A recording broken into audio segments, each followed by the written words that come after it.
mga mi! So, health is wealth, sabi nga nila. So, for today's video, I will share with you guys kung saan merong affordable na clinic at mabilis siya hanapin, swak sa mga schedule nyo, especially sa mga kagaya ko na OFW na ang off is Sunday. So, this one is perfect for you. So, yung mga naghahanap ng clinic na gusto ng pap smear, so, eto na guys. I-share ko sa inyo yung location na mabilis lang naman talaga siya hanapin. And this one is no need for schedule and opens Mondays to Sundays. So, andyan yung card, pwede nyong tingnan or i-check. Meron ding phone number na pwede nyong tawagan. Pero nung ako, walk-in siya. So, hindi na ako nagpa-schedule. Pumunta ako nung Sunday.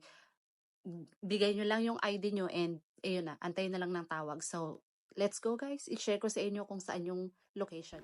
So, eto mga mi, Sungsyawan Exit A2. Yan. Exit A2, dire-diretso lang.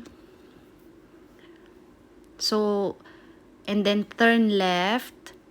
Makakakita kayo dyan ng, yan, exit A2.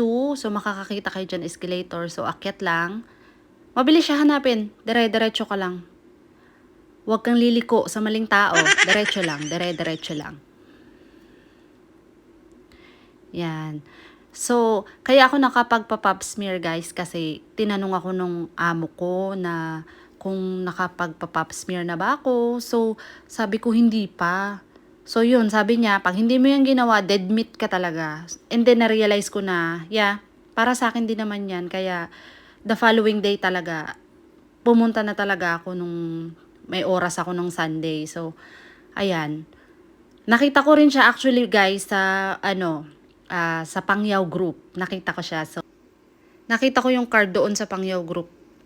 So, ayan yung pinuntahan ko. Ayan yung public toilet.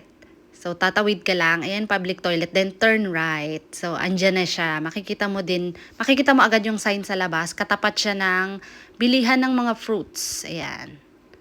Dr. Tuwai Hang. So, ayan. So, sana po nakatulong.